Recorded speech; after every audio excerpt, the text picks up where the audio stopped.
أحمده تبارك وتعالى بمحامده التي هو لها أهل، وأثني عليه الخير كله كما لا أحصي ثناء عليه. هو أجل وعلا كما أثنى على نفسه.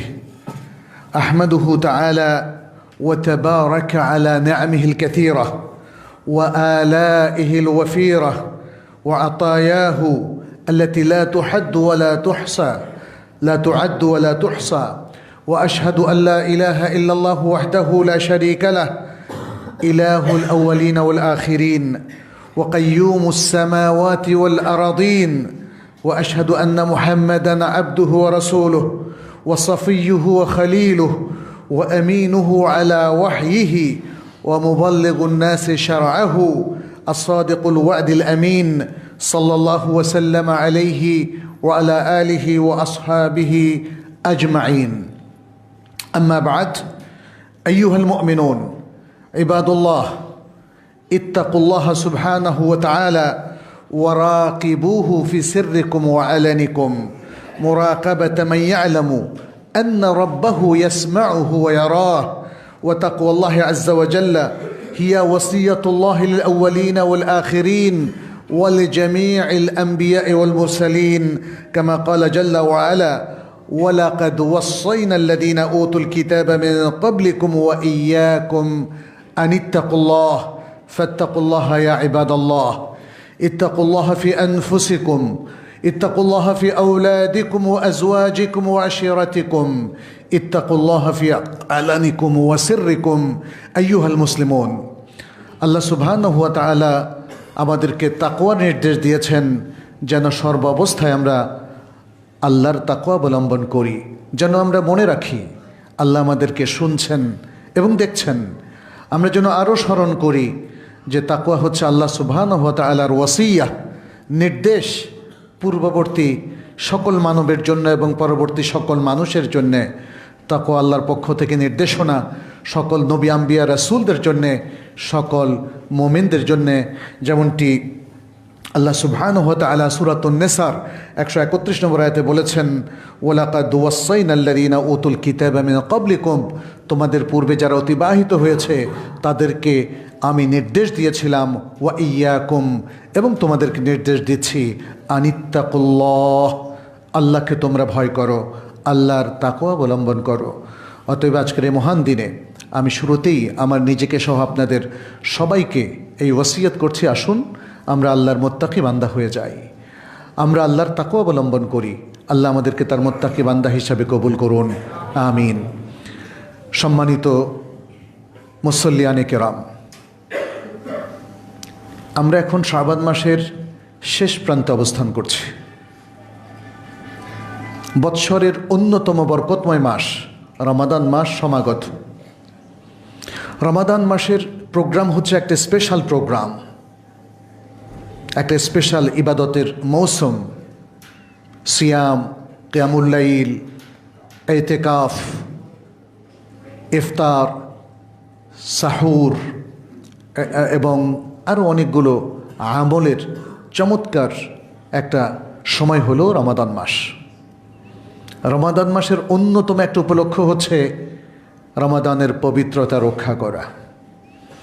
একজন মুমিন মুসলিম হিসাবে আমরা কিভাবে রমাদানের জন্যে প্রস্তুতি নেব, এর পবিত্রতাটাকে রক্ষা করব, হেফাজত করব, এবং কিভাবে সিয়ামের এই মহান ইবাদত আমাদের সুসম্পন্ন করা উচিত, সেটা আমাদের একটু ভেবে দেখতে হবে। আজকে সে আলোচনাটাই আমরা করব ইনশাআল্লাহ।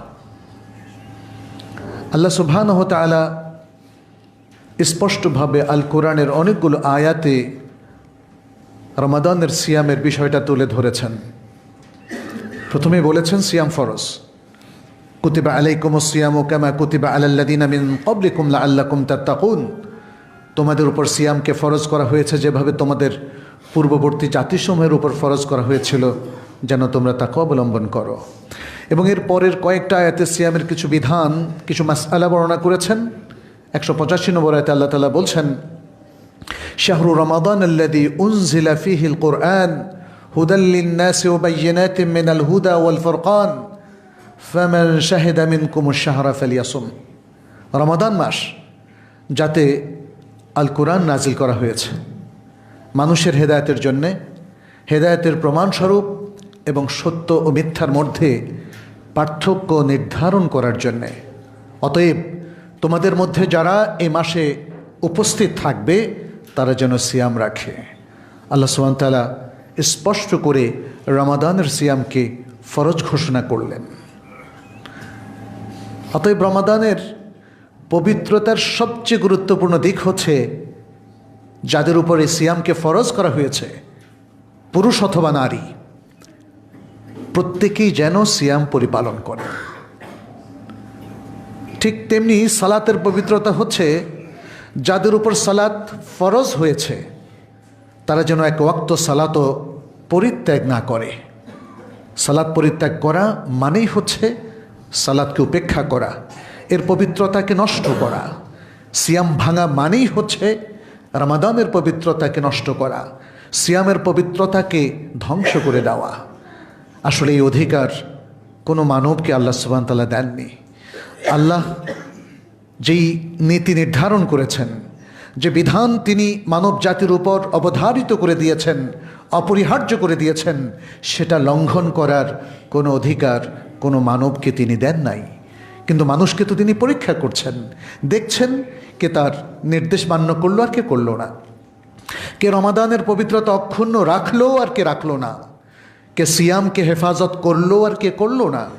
সেই পরীক্ষার জন্যেই তিনি আপনাকে আমাকে সেই সামর্থ্যও দিয়েছেন যাতে আমরা এর পবিত্রতাকে নষ্ট করে দিতে পারি, যাতে আমরা এই সিয়ামকে আমরা লঙ্ঘন করতে পারি, এমন একটা সামর্থ্য তিনি দিয়েছেন।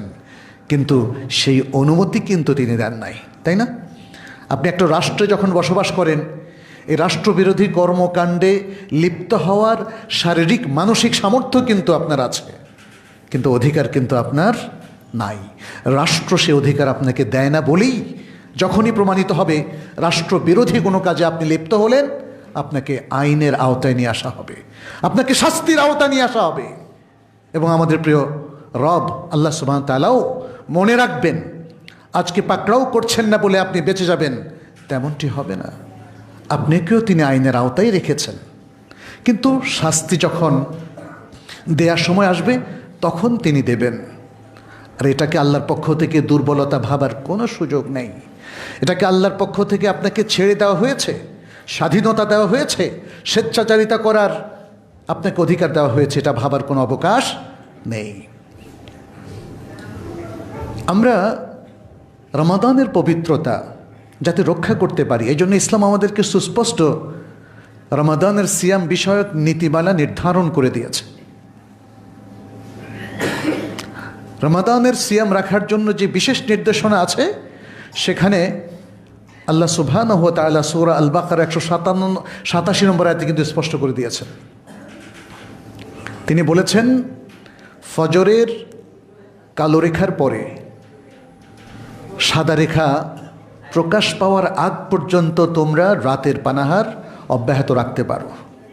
আর যখনই সাদা রেখা তথা সুবহে সাদেক প্রকাশ পেয়ে যাবে তখনই খাবার বন্ধ করে সিয়াম রাখতে হবে এবং সিয়ামটাকে পূর্ণ করতে হবে পরবর্তী সূর্যাস্ত পর্যন্ত।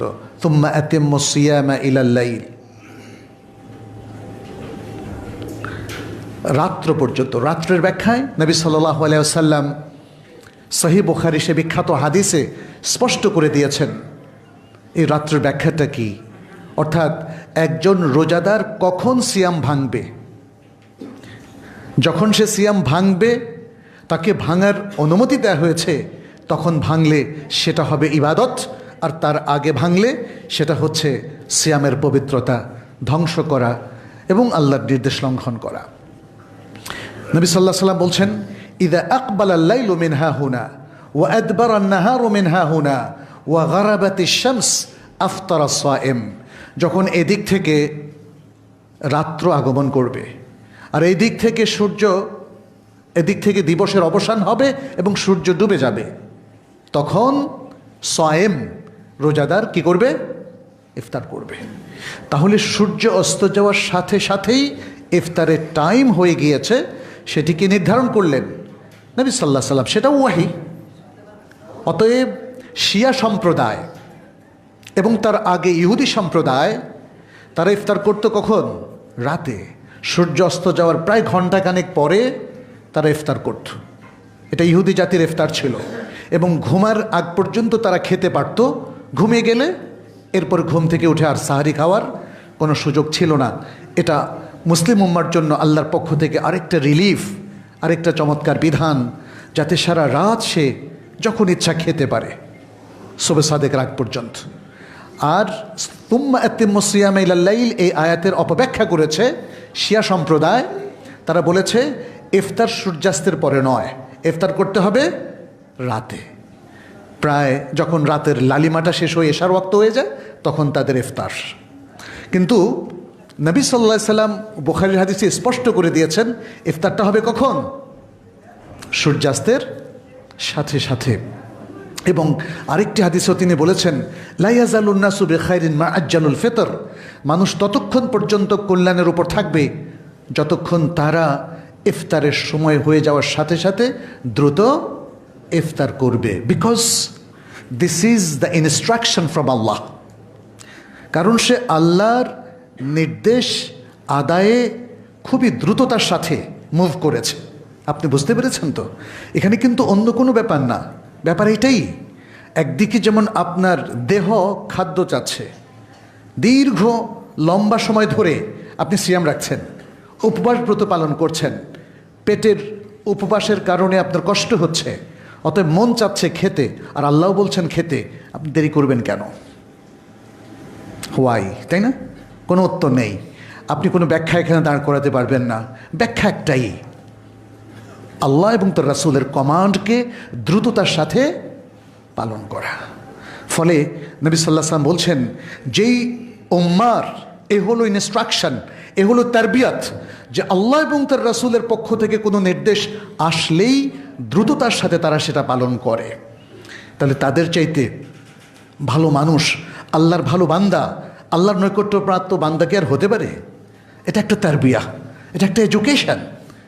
সুতরাং এই যে হাদিসগুলো আমরা পড়ছি, আয়াতগুলো পড়ছি, এর মধ্যে সেই এডুকেশনটাকে আমাদের এক্সপ্লোর করতে হবে, বুঝতে হবে। অন্যথায় এগুলো আমাদের কাছে ছোটোখাটো রিচুয়ালের মতো মনে হবে। আর এটা নিয়ে যে ইখতিলাফগুলো আছে এগুলোকে আমাদের কাছে মনে হবে এটা খুব খারাপ জিনিস। আসলে নবী সাল্লাল্লাহু আলাইহি সাল্লামের যে নীতি এবং তার যে নির্দেশনা, এগুলো আমাদেরকে বোঝার জন্য সর্বাত্মক চেষ্টা করতে হবে, পরিপালনের জন্য সর্বাত্মক চেষ্টা করতে হবে। তাহলেই সিয়ামের পবিত্রতা রক্ষিত হবে, রমাদানের পবিত্রতা রক্ষিত হবে। আমরা দেখছি যে এখানে আরও অনেকগুলো বিধান আল্লাহ এবং তার রাসূল সাল্লাল্লাহু আলাইহি সাল্লাম আমাদের উদ্দেশ্যে বর্ণনা করেছেন। তাহলে সিয়ামের পবিত্রতা হচ্ছে এই বিধানগুলো যথাসম্ভব বাস্তবায়ন করা এবং যথাসম্ভব আল্লাহ এবং তার রাসূলের নির্দেশ লঙ্ঘন থেকে নিজেকে রক্ষা করা। এটা হলো সিয়ামের গুরুত্বপূর্ণ আরেকটা দিক। সিয়ামের পবিত্রতা রক্ষার আরেকটা অন্যতম ইম্পর্ট্যান্ট এরিয়া, সেটা হচ্ছে সিয়ামকে অর্থবহ করে তোলা এবং সিয়ামকে আপনি যে কোনো সীমালঙ্ঘন থেকে, যে কোনো হারাম কাজ থেকে, যে কোনো মিথ্যা কথা কিংবা অপসংস্কৃতি, অশ্লীলতা এবং যে কোনো অন্যায়মূলক কাজ থেকে সিয়ামকে রক্ষা করা। সিয়ামকে রক্ষা করা মানে কি? আসলে নিজেকে রক্ষা করা। সিয়াম তো আমরা রাখছি, সিয়াম আলাদা কোনো দৈহিক সত্তা নয়। সিয়াম হচ্ছে আমাদের একটা আমল, যে আমলটা আমরা পরিপালন করছি। অতএব সে আমলটা পরিপালন করতে গিয়ে পবিত্রতা রক্ষার কথাটা আসছে। আর এই জন্য নবী সাল্লাল্লাহু আলাইহি সাল্লাম বলেছেন মান লাম ইয়াদা কাওলা যুরি ওয়াল আমালা বিহি ফালাইসা লিল্লাহি হাজাতুন ফি আন ইয়াদা তাআমাহু ওয়া শারাবাহু।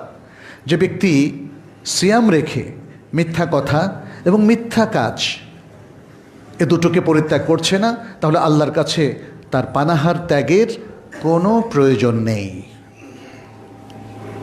তার মানে হচ্ছে এটা কোনো কাজে আসবে না এবং এই উপবাস ব্রত এটা আল্লাহর কাছে অ্যাকসেপ্টেড হবে না, মকবুল হবে না। কারণ সিয়ামের পবিত্রতা সে ক্ষুণ্ণ করেছে। কিভাবে ক্ষুণ্ণ করেছে? সে ক্ষুণ্ণ করেছে ঘুষ খেয়ে। সে ক্ষুণ্ণ করেছে সুদের সাথে সম্পৃক্ত থেকে, সে ক্ষুণ্ণ করেছে দুর্নীতির সাথে সম্পৃক্ত থেকে, সে ক্ষুণ্ণ করেছে জনগণের অধিকার নস্যাৎ করে দিয়ে, সে ক্ষুণ্ণ করেছে চুরি করে, ছিনতাই করে, অন্যায় করে, অশ্লীলতার সাথে সম্পৃক্ত থেকে। মেয়েদের ক্ষেত্রেও এগুলো ক্ষুণ্ণ হয় যখন সে হিজাব না করে, যখন সে আরও এমন সব কাজে লিপ্ত হয় যেটা আল্লাহ মেয়েদের জন্য অনুমোদন করেননি। পুরুষদের ক্ষেত্রে একই অবস্থা। নারী এবং পুরুষের জন্য কমন যে বিধানগুলো আছে উভয়কেই সেগুলো রক্ষা করতে হবে। আর কিছু স্পেশাল বিধান আছে নারীদের জন্যে, কিছু স্পেশাল বিধান আছে পুরুষদের জন্যে। সেগুলো রক্ষা করার মধ্য দিয়েই আপনার আমার সিয়ামের পবিত্রতা রক্ষিত হয়, এবং এভাবেই একটা পবিত্র জীবনের অধিকারী হওয়ার মধ্য দিয়ে সিয়াম গোটা মুসলিম উম্মাকে মোত্তাকি গড়ে তোলে। একটা চমৎকার এডুকেশন সিস্টেম, এবং সিয়াম একটা সুন্দর কারিকুলামও আপনি বলতে পারেন।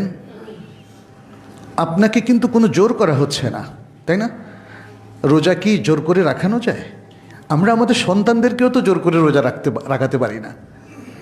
তাহলে আল্লাহও কিন্তু আপনাকে রোজা রাখার এবং ভাঙার দুটো সামর্থ্যই দিয়েছেন, কিন্তু আপনাকে বলেছেন রোজাটা রাখা ফরজ। এটা ইসলামের অন্যতম রোকন, সওম রমাদান, তাই না? ইসলামের চতুর্থ রোকন। ফলে এই রোজা রাখার মধ্য দিয়ে আপনার আমার যে শিক্ষা অর্জন হচ্ছে, যে তাৎপর্য আমরা এ থেকে শিখছি, এবং রোজা রাখার মধ্য দিয়ে নিজেকে যেভাবে গঠন করছি, দেখুন কোনো বিশ্ববিদ্যালয়ও একজন মানুষকে এত দ্রুত পবিত্র জীবনের অধিকারী করে দিতে পারে না। একটা লোক দীর্ঘ সময় ধরে পড়াশোনা করছে, হয়তো পিএইচডিও শেষ করেছে, কিন্তু দেখুন অনেক পিএইচডি হোল্ডার সে কিন্তু তার জীবনে সেই সততা রক্ষা করতে ব্যর্থ হচ্ছে, যেটা সিয়াম আমাদেরকে শিখিয়ে খুব দ্রুত সৎ হয়ে যাওয়ার একটা চমৎকার এডুকেশন দিচ্ছে। নবী সাল্লাল্লাহু আলাইহি ওয়াসাল্লাম বলেছেন, ইযা কানা ইয়াউমু সাওমি আহাদিকুম ফালা ইয়ারফাথ ওয়ালা ইয়াফসুক ওয়ালা ইয়াজহাল ফাইন সাব্বাহু আহাদুন আও কাতালাহু ফালিয়াকুল ইন্নী ইমরুউন সাইমুন মাররাতাইন।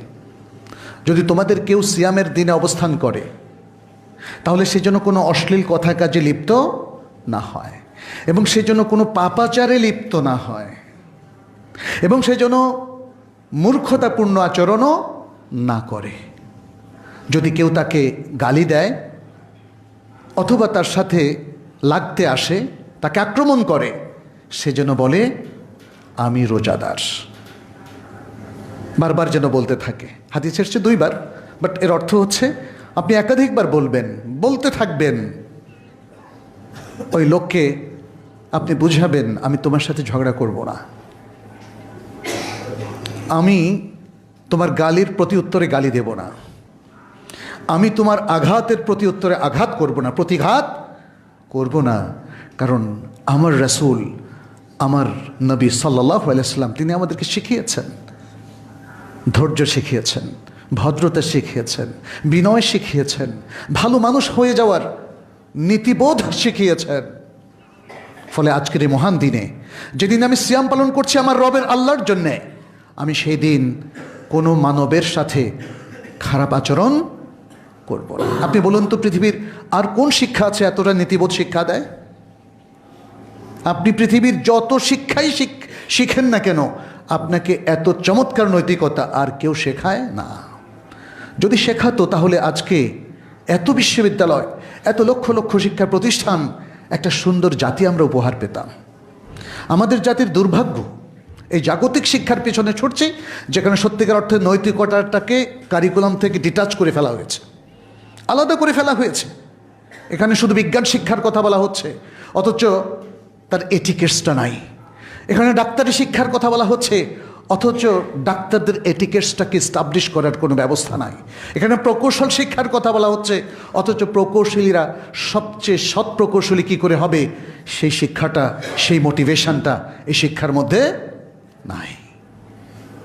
সুবহানাল্লাহ। আপনারা দেখুন না, বাংলাদেশের সরকারি বেসরকারি সেক্টরগুলোতে দুর্নীতি ক্যান্সারের চাইতেও ভয়াবহভাবে এটা ছড়িয়ে পড়েছে কিনা বলে। পবিত্রতা অর্জন কেন এত দুরূহ হয়ে পড়লো বলুন? এত শিক্ষা দীক্ষা, এত পিএইচডি হোল্ডার, প্রায় সবগুলো ইউনিভার্সিটি পিএইচডি, এমফিল, গবেষণা সবই দিচ্ছে, কিন্তু নৈতিক উন্নয়ন দিতে সফল হচ্ছে না। মুসলিমদের নৈতিক উন্নয়ন এবং পবিত্রতা এটা অর্জিত হয় সালাত থেকে। ইন্না সালাতা তানহা আনিল ফাহশাই ওয়াল মুনকার। সালাত নিষেধ করে যে কোনো ফাহশা কাজ, যে কোনো অনৈতিক কাজ, যে কোনো অশ্লীল কাজ এবং মুনকার, অন্যায় কাজ থেকে। কিন্তু আমাদের সালাতগুলো কেন সফল হচ্ছে না? কারণ আমরা সালাতকে তার লক্ষ্যের সাথে অ্যালাইন করছি না। লক্ষ্যহীন সালাত, লক্ষ্যহীন পথ চলা, লক্ষ্যহীন জীবন যাপন, এটা আমাদেরকে নৈতিকতা শূন্য করে দিয়েছে। কিন্তু ইসলাম তো লক্ষ্যভেদী একটা দিন, একটা মহান লক্ষ্যে আপনাকে ইসলাম গড়ে তোলার জন্য বলে। আপনাকে দুনিয়াদার হতে নিষেধ করে, কারণ দুনিয়া কারো লক্ষ্য হতে পারে না। যেখানে অল্প কদিন পরেই আপনি মারা যাবেন, সেটা কি আমাদের লক্ষ্য হতে পারে? আমাদের লক্ষ্য হতে হবে যেটা পার্মানেন্ট, যেটা দীর্ঘস্থায়ী। আল্লাহ সুবহানাহু ওয়া তাআলা বলছেন, বাল তু'থিরুনাল হায়াতাদ দুনিয়া, বরং তোমরা দুনিয়ার জীবনকে প্রাধান্য দাও। দুনিয়ার বিত্ত বৈভব, দুনিয়ার টাকা পয়সা, দুনিয়ার ক্ষমতা ইত্যাদি সব কিছুকে তোমরা বেশি প্রাধান্য দাও। ওয়াল আখিরাতু খায়রুন ওয়া আবকা, অথচ আখিরাত হচ্ছে অধিক উত্তম, অধিক স্থায়ী, বরং চিরস্থায়ী। এখানে অধিক বলতে কম্পারেটিভ ডিগ্রি বোঝানো হচ্ছে না, সুপারলেটিভ। আখিরাতটা হচ্ছে চিরস্থায়ী। এজন্যে নবী সাল্লাল্লাহু আলাইহি সাল্লাম আমাদেরকে দুনিয়ায় কিভাবে জীবনযাপন করতে হবে সেটা বলে দিয়েছেন, যাতে জীবনটা পবিত্র থাকে। কারণ আপনি যতই দুনিয়ার সাথে জড়াবেন ততই অপবিত্র হবেন। ক্ষমতা, বিত্ত, বৈভব এগুলো আপনাকে কলুষিত জীবনের সাথে কানেক্ট করে দেবে। যেমন অ্যাপস্টিন ফাইলের কথা শুনেছেন না আপনারা? এত সবাই জানে আজকে। দেখেন পৃথিবী যাদের ইশারা চলে তাদের আখলাকটা দেখেন। তারা পৃথিবীকে চালায়। পৃথিবীর বিশ্ববিখ্যাত নাম করা সব ইউনিভার্সিটি এদের হাতেই তৈরি হয়েছে, কিন্তু এদের কলুষিত জীবনটা দেখেন। এরা কি পারবে পৃথিবীর মানুষকে পবিত্র জীবন দিতে? বলেন তো, কখনোই পারবে না। যে নিজে অপবিত্র জীবন যাপন করে সে কখনোই কাউকে পবিত্র জীবন দিতে পারে না। আল্লাহ পবিত্র, তিনি আমাদেরকে পবিত্র জীবন দিতে পারেন। নবী সাল্লাল্লাহু আলাইহি সাল্লাম পবিত্র, তিনি জগৎবাসীকে পবিত্র জীবনের সন্ধান দিয়ে গেছেন, আদর্শ দিয়ে গেছেন। নবী সাল্লাল্লাহু আলাইহি সাল্লামকে পৃথিবীর সকল মানুষ, মুসলিম অমুসলিম নির্বিশেষে সবাই, আপনারা দেখুন, সবাই তাকে পৃথিবীর সর্বকালের সেরা মানুষ হিসাবে স্বীকৃতি দিয়েছে। কারণ এটা মহাসত্য, মহাবাস্তবতা। আর আল্লাহ সুবহানাহু ওয়া তাআলা তাকে স্বীকৃতি দিয়েছেন, বলেছেন ওয়া ইন্নাকা লাআলা খুলুকিন আযীম। আর হে নবী, নিশ্চয় তুমি মহান চরিত্রের উপর অধিষ্ঠিত। সেই নবী সাল্লাল্লাহু আলাইহি সাল্লামের প্রোগ্রাম হচ্ছে এগুলো। মূলত এগুলো আল্লাহর দেওয়া প্রোগ্রাম, নবী সাল্লাল্লাহু আলাইহি সাল্লাম বাস্তবায়ন করেছেন। সালাত, সাওম, যাকাত, হজ, প্রত্যেকটা আমল আমাদেরকে পবিত্র করে। শুধু সিয়াম নয়, যাকাতও আমাদেরকে পবিত্র করে, আমাদের সম্পদকে পবিত্র করে, সম্পদকে হারাম মুক্ত করে। যাকাত এমন একটা চমৎকার ব্যবস্থাপনা যেটা মানবাধিকারকে সবচেয়ে সুচারুভাবে প্রতিষ্ঠিত করে। কারণ মানুষের অর্থনৈতিক অধিকারটা মানুষ সবসময় প্রায়োরিটি দেয়। যাকাত সে অর্থনৈতিক অধিকারকে প্রতিষ্ঠা করে, আর এর মধ্য দিয়েই পুরো মনুষ্য সমাজ পরিশোধিত হয়, পবিত্র হয়। সূরা তাওবার মধ্যে আল্লাহ সুবহানাহু ওয়া তাআলা বলছেন, খুদ মিন আমওয়ালিহিম সাদাকাতান তুতাহহিরুহুম ওয়া তুযাক্কিহিম বিহা। হে রাসূল, তুমি তাদের সম্পত্তি থেকে যাকাত গ্রহণ করো, যাকাত আদায় করো। এই যাকাত তাদেরকে পবিত্র করবে, তুতাহহিরুহুম ওয়া তুযাক্কিহিম বিহা, এবং এর মাধ্যমে তাদেরকে পরিশুদ্ধ করবে। আপনি যদি যাকাত দেন তাহলে আপনি পরিশুদ্ধ জীবনের অধিকারী হবেন।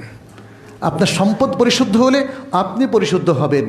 কারণ আপনার প্রতিটা আহার্যের মাধ্যমে, প্রতিটা পানি যা আপনি পান করেন অথবা পানীয়, প্রতিটা খাদ্য যা আপনি ভক্ষণ করেন, এর মধ্য দিয়ে আপনার রক্ত মাংস তৈরি হয়, এর মধ্য দিয়ে আপনার ব্রেনের সেলগুলো গঠিত হয়, এর মধ্য দিয়ে আপনার হার্ট, কিডনি সবগুলো সুস্থ থাকে কিনা বলেন।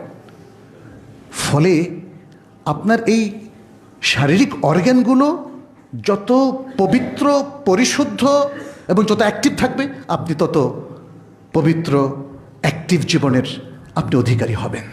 সুবহানাল্লাহ, কি চমৎকার ইসলাম! এই জন্যই বারবার আমাদেরকে অর্গ্যানিক ফুড খেতে বলেছে। তাইয়্যিবাত হচ্ছে অর্গ্যানিক ফুড, অর্গ্যানিক ফুড।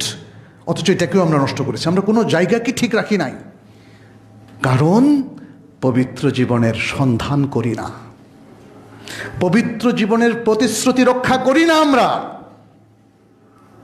ফলে আজকে পবিত্র জীবন থেকে আমরা সরে পড়েছি, সটকে পড়েছি, ছিটকে পড়েছি আমাদেরই কর্মের কারণে। যেমনটি আল্লাহ সুবহানাহু ওয়া তাআলা বলেছেন, যাহারাল ফাসাদু ফিল বাররি ওয়াল বাহরি বিমা কাসাবাত আইদিন নাস। মানুষের কর্মতৎপরতার কারণে, কার্যক্রমের কারণেই আজকে জলস্থলে সর্বত্র বিপর্যয় দেখা দিয়েছে। কোরআনের আয়াত, কোরআনের আয়াত। আর এই বিপর্যয় আমাদেরকে পবিত্রতা থেকে ডিটাচড করে ফেলেছে, বিচ্ছিন্ন করে ফেলেছে। ফলে আজকে সামাজিক অধঃপতনের মুখোমুখি আমরা। আমাদের সমাজ তো শুধু একটা অংশ নয়, এই সমাজের মধ্যে আছে ব্যক্তিগত জীবন, পারিবারিক জীবন, সামাজিক জীবন, ব্যবসা বাণিজ্য, লেনদেন এবং রাজনৈতিক জীবন। প্রত্যেকটা জায়গায় আপনি দেখুন আজকে অধঃপতনের কোনো শেষ নাই, ইন্ডলেস অধঃপতন আপনি বলতে পারেন। ওই জায়গা থেকে প্রিয় ভাইয়েরা আমাদের উঠে আসতে হবে। আল্লাহ সুযোগ করে দিয়েছেন, আবারও আমাদেরকে রমাদান তিনি উপহার হিসাবে দিলেন, প্রতি বছরে দিয়ে থাকেন।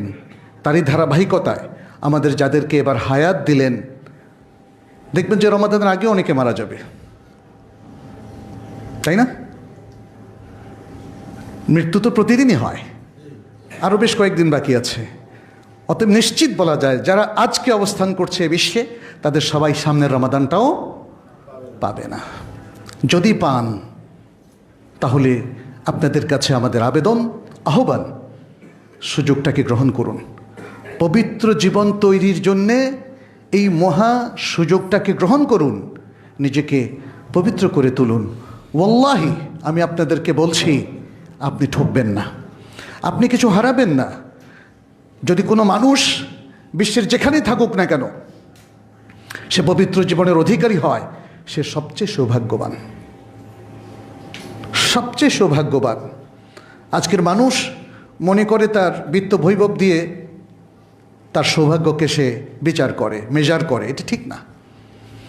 কত মানুষ কত হাজার হাজার কোটি টাকার মালিক, কিন্তু পালিয়ে বেড়াচ্ছে, নিরাপত্তাহীনতায় ভুগছে, কষ্টের জীবনযাপন করছে, করছে কিনা বলুন? তাহলে এই বিত্ত বৈভব আমাদের কি কাজে আসলো? আজকে যদি আপনি সৎ থাকেন, আপনাকে পালাতে হবে না। আপনি যদি সৎ থাকেন, আপনাকে দুর্নীতির কালিমা কেউ লেপন করতে পারবে না। যদি করেও সেটা মিথ্যা প্রমাণিত হবে। আপনি আপনার আল্লাহর কাছে ক্ষমা পাবেন, পুরস্কৃত হবেন, দুনিয়া এবং আখিরাতের সবচেয়ে সাহসী পুরুষে পরিণত হবেন। মনে রাখবেন, সবচেয়ে সাহসী সেই মানুষ যে পবিত্র জীবনের অধিকারী, যার জীবনে দুর্নীতি নেই, অন্যায় নেই, জুলুম নেই। যদি থাকে, সে সেটাকে আবার তওবা ইস্তিগফারের মাধ্যমে মিটমাট করে ফেলেছে। মানুষের অধিকার ক্ষুণ্ণ করলে সে মানুষের অধিকার ফেরত দিয়েছে, অথবা তাদের কাছ থেকে ক্ষমা নিয়ে ফেলেছে। এই যে সুন্দর জীবন, এই জীবনটা সমাজের ইকোসিস্টেমটাকে অ্যাক্টিভ রাখে। আর যদি সমাজের মানুষগুলো অপবিত্র হয়ে যায়, সমাজের ইকোসিস্টেমটা নষ্ট হয়ে যায়। এই কথাগুলো আমাদের শিক্ষার কারিকুলামে কিন্তু আসা উচিত। সমাজের ইকোসিস্টেমটা কিভাবে বজায় থাকে, এবং বিশেষ করে মুসলিম সমাজের, মুসলিম সোসাইটি, মুসলিম দেশগুলোর এটা আমাদের এডুকেশনে সম্পৃক্ত হওয়া উচিত। সেটা কিন্তু নাই, কারণ আমরা পাশ্চাত্যের সেবানুদাসে পরিণত হয়েছি। তাদের শিক্ষা ব্যবস্থা, তাদের এক্সপ্লোরেশন, তাদের মতামত, তাদের মতবাদ সবগুলো আমাদের বিশ্ববিদ্যালয়ে আমরা নিয়ে এসেছি, সেটাই পড়াই এবং নির্দ্বিধায় মনে করি যে ওটাই হলো আদর্শ, ওটাই হলো সঠিক। এটা ভুল, এটা ভুল। আপনার কাছে কোরআন আছে, প্রত্যেকটা মসজিদে কোরআন আছে, প্রত্যেকটা প্রতিষ্ঠানে কোরআন আছে। কোরআন আপনারা পড়েন না কেন? আপনারা যারা সোশ্যালজি পড়ান, সোশ্যাল সায়েন্স পড়ান, ইকোনমিক্স পড়ান, পলিটিক্যাল সায়েন্স পড়ান, আপনারা কোরআনের সাথে মিলান না কেন? আপনার ভেতরে কি ন্যূনতম ঈমানও তাহলে নেই? আপনার কোরআন আপনার রবের কাছ থেকে এসছে, এটা কোনো মানুষের লেখা না। তাহলে আপনি যা পড়াচ্ছেন অ্যাজ এ প্রফেসর, আপনি কি সঠিক পড়াচ্ছেন নাকি পাশ্চাত্যের মতবাদগুলো তোতা পাখির মতো মানুষের আপনার স্টুডেন্টদের কাছে তুলে দিচ্ছেন? স্টুডেন্টদেরকে আমরা মিসগাইড করছি। আমাদের যে স্বাতন্ত্র্য ছিল কোরআন এবং সুন্নাহ ভিত্তিক জ্ঞান, মুসলিমদের স্বতন্ত্র কৃষ্টি কালচার, আমাদের যে স্বভাব বৈশিষ্ট্য পবিত্র জীবন, ওয়াল্লাহি এটা পৃথিবীর আর কোনো জাতির নাই। কিন্তু মুসলিমদের অধিকাংশ মানুষ আজকে তাদের এই স্বাতন্ত্র্য থেকে বিচ্ছিন্ন হয়ে তারা অন্য দেশের, অন্য ধর্মের, অন্য কৃষ্টি কালচারের জোয়ারে ভেসে যাচ্ছে। ফলে আপনি হয়তো বলবেন, মুসলিমদেরকে তো সেই স্বাতন্ত্র্যের মধ্যে আমরা পাচ্ছি না, সেই সাফল্যের মধ্যে আমরা পাচ্ছি না। ঠিকই, আমরা পাচ্ছি না, কিন্তু না পাওয়ার পেছনে কোরআন কি দায়ী? না পাওয়ার পেছনে কি হাদিস দায়ী? না পাওয়ার পেছনে কি ইসলামের এই পবিত্র মহান সিস্টেমটা দায়ী? না না, বরং এই সিস্টেমটাকে ইগনোর করাটা দায়ী। এই সিস্টেমটাকে আমরা গ্রহণ করতে পারিনি। যাই হোক, আমি সিয়াম নিয়ে আর কিছু কথা আপনাদের সামনে একটু বলতে চাই যে প্রতি বছরই সিয়াম তাহলে আমাদের কাছে যে বার্তা নিয়ে আসে, আসুন আমরা এই যে কটা দিন আছে সে বার্তাটা একটু ভালো করে হৃদয়ঙ্গম করি, পবিত্র জীবনের জন্য একটু প্রস্তুতি গ্রহণ করি। মানসিক প্রস্তুতির আগে 1 নম্বরে দরকার। আমার জীবনের যে কোনো কালো অধ্যায়, কলুষিত অধ্যায়, এটা আমি সবচেয়ে ভালো জানি। আমাকে এবার নতুন করে সিদ্ধান্ত নিতে হবে, সব কিছু ধুয়ে মুছে আমি পরিষ্কার করে ফেলব। আমি আর জীবনের কোনো কালো অধ্যায় রাখব না। আমি পবিত্র মানুষ হয়ে যাওয়ার জন্য এই রমাদানটাকে ব্যবহার করব। তাহলে রমাদান কিন্তু সেই সুযোগটা আপনাকে দিয়েছে সিয়ামের মাধ্যমে। কিয়ামুল লাইল, কার জন্য এত কষ্ট করে 2 ঘন্টা 2.5 ঘন্টা দাঁড়াচ্ছেন? আল্লাহর জন্য, তাই না? তাহলে সে আল্লাহর জন্য বাকি সিয়ামের পরে, রমাদানের পরে আবারও কেন কলুষিত জীবনে ফেরত যাবেন? সে আল্লাহ কি ওই দিন আর থাকবেন না? আল্লাহ কি শুধু আমাদের কাছে রমাদান মাসেই উপস্থিত থাকেন? আল্লাহ তো সবসময় থাকেন। আল্লাহ আসলে আমাদেরকে সিয়ামটা দিয়েছেন ট্রেনিংয়ের জন্যে, যেন আমরা একটা গুড রিমাইন্ডার নিতে পারি এবং নিজেকে প্রস্তুত করতে পারি সারাটা জীবনের পরে আমরা আল্লাহর রাস্তায় থাকবো। ঠিক এই রমাদানে জীবনটা যেভাবে কাটিয়েছি, পরবর্তী শেষ নিঃশ্বাস পর্যন্ত পুরো জীবনটা আমরা সেভাবেই কাটাবো। সিয়ামের কথা আমরা বলেছি, এর মধ্যে দেখেন সিয়াম হলো যেটাকে আরবিতে বলা আল ইমসাক, কোনো কিছু না করা। এজন্য না করাটাকে সিয়ামে ফোকাস করা হয়েছে, কারণ মানুষ করেই কিন্তু অপবিত্র হয়। মানুষ করেই, কাজ করেই অপবিত্র হয়, না করে অপবিত্র হয় না। কিভাবে? সে মিথ্যা কথা বলে অপবিত্র হয়, সে ঘুষ খেয়ে অপবিত্র হয়, সুদের সাথে সম্পৃক্ত থেকে অপবিত্র হয়, সে জেনা ব্যভিচার করে অপবিত্র হয়, নাচ গান কনসার্টে গিয়ে সে অপবিত্র হয়, ইত্যাদি আরও যত দেখবেন যে সব কিছু করা। সিয়াম আমাদেরকে বলছে না খাওয়া, না পান করা, এমনকি স্বামী স্ত্রী যাদের মেলামেশাটা বৈধ ছিল সেটাও নির্দিষ্ট সময় না করা। তাহলে না করার উপর একটা এডুকেশন দেওয়া হচ্ছে, যাতে করে সকল হারাম না করার একটা চমৎকার প্রশিক্ষণ আমরা নিতে পারি। আর এর মধ্যেই পবিত্রতা নিহিত, এর মধ্যেই পবিত্রতা নিহিত। যদি আপনি শরাব পান না করেন, যদি আপনি জেনা ব্যভিচারে সম্পৃক্ত না হন, যদি আপনি ছেলে মেয়ের এই যে একসাথে থেকে ফ্রি মিক্সিংয়ের মধ্যে থেকে নিজের জীবনকে কলুষিত না করেন, যদি আপনি নাচ গানের মধ্যে নিজেকে না ডুবিয়ে রাখেন, ইত্যাদি আরও যত কিছু আছে, তাহলেই তো আপনার জীবনটা পবিত্র হয়। তাহলে জীবনের পবিত্রতা অনেক কিছু না করার মধ্যে। এই মূল মন্ত্রটা আমাদের একটু মাথায় রাখতে হবে, তাই না? পৃথিবীর অধিকাংশ মানুষ আজকে অপবিত্রতার সাথে জড়িত হয়েছে, অপবিত্র জীবন যাপন করছে, সেটা নানা খারাপ কাজ করার কারণে বা খারাপ কাজে, অপবিত্র কাজে সম্পৃক্ত হওয়ার কারণে। আল্লাহ সুবহানাহু ওয়া তাআলা দেখেন সিয়ামটাকে আরও অনেকগুলো জিনিস দিয়েছেন যাতে আপনি কমপ্লিটলি পবিত্র হয়ে যেতে পারেন। কমপ্লিট পবিত্র কিভাবে হয়? কমপ্লিট পবিত্র হয় যখন কোনো মানুষ অতীত জীবনে প্রচুর ভুল করেছে, পাপ করেছে, এখন এমন একটা প্রোগ্রাম তার জানা দরকার যে প্রোগ্রামের মধ্য দিয়ে সে সবগুলোকে ক্লিন করে ফেলতে পারবে। সিয়াম হচ্ছে সেই ক্লিনিং মেথডোলজি অথবা ক্লিনিং অ্যাকশন। 3টা হাদিস বলি, সহিহ বুখারী এবং মুসলিমের। আবু হুরায়রা রাদিয়াল্লাহু তাআলা আনহু থেকে বর্ণিত, নবী সাল্লাল্লাহু আলাইহি ওয়াসাল্লাম বলেছেন মান সামা রমাদানা ঈমানান ওয়া ইহতিসাবান গুফিরা লাহু মা তাকাদ্দামা মিন যামবিহি। যে ব্যক্তি রমাদানের পুরো সিয়াম, এই সিয়াম সাধনাটা সে করবে পূর্ণ ঈমানকে প্রোটেক্ট করে এবং আল্লাহরই কাছে সওয়াব পাওয়ার, রিওয়ার্ড পাওয়ার আশায়, তাহলে তার পূর্বের সকল পাপকে ক্ষমা করে দেওয়া হবে। মান কামা লাইলাতুল কদর মান কামা রমাদানা ঈমানান ওয়া ইহতিসাবান গুফিরা লাহু মা তাকাদ্দামা মিন যামবি। এখানে আগে বলা হয়েছে সিয়াম, আর এটা বলা হচ্ছে পুরো রমাদান জুড়ে যে কিয়ামুল লাইল করবে, সালাতুত তারাবিহ এবং তাহাজ্জুদ পড়বে, তাহলে তার পূর্বের সকল পাপকে ক্ষমা করে দেওয়া হবে। এবং তৃতীয় হাদিসটা হচ্ছে রমাদানের শেষ 10 দিন কেন্দ্রিক। বলা হচ্ছে মান কামা লাইলাতুল কদর ঈমানান ওয়া ইহতিসাবান গুফিরা লাহু মা তাকাদ্দামা মিন যামবিহি। যে ব্যক্তি লাইলাতুল কদরের অনুসন্ধানে এই দশকের 10 রাত্রিকে কাজে লাগাবে, তাহলে তার ঈমানের সাথে এবং সওয়াবের আশায় তার পূর্বের সকল পাপকে ক্ষমা করে দেওয়া হবে। পবিত্র হলো কি হলো না প্রিয় ভাইয়েরা? অবশ্যই পবিত্র, তাই না? আপনি পাপ থেকে পবিত্র হয়ে গেলেন। শুধু একটা জিনিস মনে রাখতে হবে, তওবা, এটার সাথে তওবার একটা সম্পর্ক রয়েছে। এজন্য আমরা বলি সিয়ামের আগেই আপনি তওবা করে ফেলুন, আগের পাপ থেকে মুক্ত হন, আর বাকি পাপ থেকে সিয়াম আমাদেরকে মুক্ত হওয়ার ব্যবস্থা করে দেবে। তওবার জন্য 4টা শর্ত, 3টা কমন আর একটা স্পেশাল। একটা হলো যে পাপগুলো ইতিমধ্যে হয়ে গেছে তার জন্য অনুতপ্ত হওয়া। দ্বিতীয় হচ্ছে সেগুলোকে এখনই অ্যাবস্টেইন করা, তরক করা, ছেড়ে দেওয়া, বর্জন করা। তৃতীয় হচ্ছে ভবিষ্যতে আর করবো না বলে আল্লাহর কাছে অঙ্গীকার করা। আর চতুর্থটা হচ্ছে মানুষের অধিকার সম্পর্কে। যদি কারো কোনো অধিকার আমরা নষ্ট করে থাকি, তাহলে সে অধিকার তাকে ফেরত দেওয়া অথবা তার কাছ থেকে ক্ষমা চেয়ে নেওয়া। এরপর কি আর কিছু থাকে? এরপর কিছু থাকে না। তাহলে ইসলামের এই মহান ইবাদতগুলো আমাদেরকে পবিত্র হওয়ার একদম আক্ষরিক প্রোগ্রামই আমাদের সামনে উপস্থাপন করেছে। আপনারা জানেন হজও পবিত্র হওয়ার আরেকটা গুরুত্বপূর্ণ ইবাদত। নবী সাল্লাল্লাহু আলাইহি ওয়াসাল্লাম বলেছেন, যে ব্যক্তি হজ করলো, হজের মধ্যে কোনো অশ্লীল কথা কাজে লিপ্ত হলো না এবং কোনো ধরনের পাপাচারে লিপ্ত হলো না, সে তার মা যেদিন তাকে প্রথম প্রসব করে সেরকম নিষ্পাপ হয়ে সে ফিরে আসলো। ইসলামের এই প্রোগ্রামগুলো হচ্ছে পবিত্র হওয়ার প্রোগ্রাম।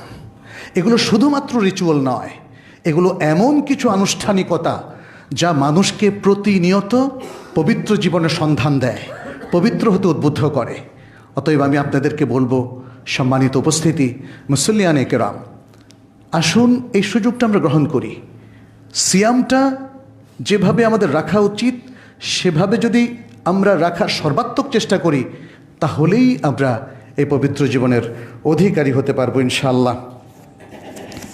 এখানে মনে রাখতে হবে, ইবাদত যখন আমরা করতে যাচ্ছি, আমাদের অন্তরে 2টো জিনিস একটু গেঁথে নিতে হবে। এক, যেন আমরা যে কোনো ভালো কাজ শুরু করি ওটা 2-3 দিন পরে বন্ধ না করি। আমরা যেন এটাকে কন্টিনিউ করি, কন্টিনিউ করতে গিয়ে যে কষ্ট হয় তার উপর সবর করি। অন্তরকে সেভাবে রেডি করতে হবে। আমাদের একজন বিখ্যাত স্কলার বলেছিলেন, আলাজতু কিয়ামাল লাইলি সানাতান সুম্মা তামাত্তা'তু বিহি 20 সানা। আমি 1 বছর ধরে রাতের কিয়ামুল লাইল দিয়ে নিজেকে ট্রিটমেন্ট করেছি, নিজের চিকিৎসা করেছি, কিন্তু পরবর্তীতে অভ্যস্ত হয়ে গেছি এবং 20 বছর ধরে আমি কিয়ামুল লাইল টানা চালিয়ে যেতে পেরেছি। সুবহানাল্লাহ। এইভাবে একটা চিন্তা আগে মাথায় রাখতে হবে, মনে রাখতে হবে, সিদ্ধান্ত আকারে নিজের মধ্যে রাখতে হবে। দ্বিতীয় হচ্ছে, এই যে ইবাদতগুলো আমরা পালন করছি, কেন করছি, এই উত্তরটা একটু নিজের সাথে রাখতে হবে। বাবা মাকে দেখে, নাকি সমাজের লোকদেরকে খুশি করার জন্যে, নাকি আল্লাহকে খুশি করার জন্যে, নাকি আল্লাহর জন্যে? তাহলে যে আল্লাহর জন্য 1 মাস ইবাদত করলাম, সে আল্লাহ তো আমার পুরো জীবন, এর সময় তো থাকবেনই, আমার মৃত্যুর পরেও সে আল্লাহ থাকবেন। বরং আল্লাহ চিরঞ্জীব, হাইয়ুন লা ইয়ামুত, তিনি চিরঞ্জীব, তিনি, তার কোনো মৃত্যু নেই। তাহলে সেই চিরঞ্জীবের জন্য ইবাদতটাও আমাদের চিরস্থায়ী ইবাদতে পরিণত করতে হবে। যদি সেভাবেই করি, তাহলে মনে রাখবেন এই সিয়ামটা আপনার উপর চিরস্থায়ী প্রভাবে পরিণত হবে। সেভাবেই আমাদের নিজেদেরকে প্রস্তুত করতে হবে। আপনি যে বলছেন আল্লাহর প্রশংসায়, সুবহানা মান লা ইয়াকুল ওয়া লা ইয়াশরাব, সে মহান আল্লাহর পবিত্রতা ঘোষণা করছি, যিনি ভক্ষণও করেন না, পানও করেন না। তাহলে এই যে কথাটা বললেন, এটা শুধু মুখে মুখে বললে হবে না। সুবহান আল্লাহ বলি আমরা, তাই না? অনেকে সুবহান আল্লাহর অর্থটাও ভালো করে জানে না, খুব দুর্ভাগ্যজনক। অন্তরে এই কথাগুলোর প্রভাব তখন পড়বে যখন এগুলোকে আপনি কম্প্রিহেন্ড করবেন, যখন আপনি হৃদয়ঙ্গম করবেন। অতএব এই যে ইবাদতগুলো, ইবাদতের সিগনিফিকেন্সগুলো, তাৎপর্যগুলো, গুরুত্বগুলো আমাদের একটু হৃদয়ঙ্গম করা উচিত। আর কিভাবে আমাদের জীবনটাকে এত চমৎকার একটা ট্রান্সফরমেশনের মধ্য দিয়ে অপবিত্র থেকে পবিত্র জীবনে স্থানান্তরিত করে, সেটাও একটু আমাদেরকে রিয়ালাইজ করতে হবে, একটু বুঝতে হবে। এই বুঝের মধ্য দিয়ে আশা করি যে আমাদের প্রোগ্রামগুলো, এই যে সালাত পড়ছি, সেই ফজরে, শীতের ফজরে কষ্ট করে সালাত পড়ছি ঘুম থেকে উঠে, এটা আপনার জীবনে বিশাল প্রভাব ফেলবে। 5 ওয়াক্ত সালাত পড়ছেন, এটা আপনাকে ভালো মানুষে পরিণত করে দেবে। আপনি রমাদানের সিয়াম রাখছেন, এটা আপনাকে এই সমাজের সবচেয়ে বেশি ভালো মানুষে পরিণত করবে, মুত্তাকি মানুষে পরিণত করবে, আল্লাহর নৈকট্যপ্রাপ্ত বান্দায় পরিণত করবে, হারাম থেকে বেঁচে থাকা একজন ভালো মানুষে আপনাকে পরিণত করবে, ইত্যাদি। আরও অনেক আলোচনা ছিল, আমরা পরে কোনো এক সময় করব। শুধু আপনাদের প্রতি আহ্বান এটাই যে আসুন, রমাদান যে পবিত্রতার প্রতিশ্রুতি দিয়েছে, সে পবিত্রতা রক্ষা করাটা যেহেতু আমাদেরই হাতে, আমরা যদি সর্বাত্মক চেষ্টা করি, তাহলে অবশ্যই রমাদানের এই চমৎকার বিশ্ববিদ্যালয় থেকে, এটাকে বিশ্ববিদ্যালয় আপনি বলতেই পারেন, তাই না? এই বিদ্যালয় থেকে আমরা প্রয়োজনীয় শিক্ষা আহরণ করতে পারবো। আল্লাহ আমাদের সবাইকে তৌফিক দান করুন। সামনের রমাদানকে সার্থক করে এবং সুন্দরভাবে সিয়াম সাধনা করে আমরা বাংলাদেশের সকল মুসলিম যেন আল্লাহর প্রিয় মানুষে পরিণত হয়ে যায়, পবিত্র জীবনের অধিকারী হয়ে যায়, সমাজটাকেও পবিত্র করে ফেলি। আল্লাহ আমাদেরকে সে তৌফিক দান করুন। আমিন। আকুলু কাউলি হাদা ওয়া আস্তাগফিরুল্লাহ লি ওয়া লাকুম ওয়া লিসাইরিল মুসলিমিনা ফাস্তাগফিরুহু ইন্নাহু হুয়াল গফুরুর রহিম।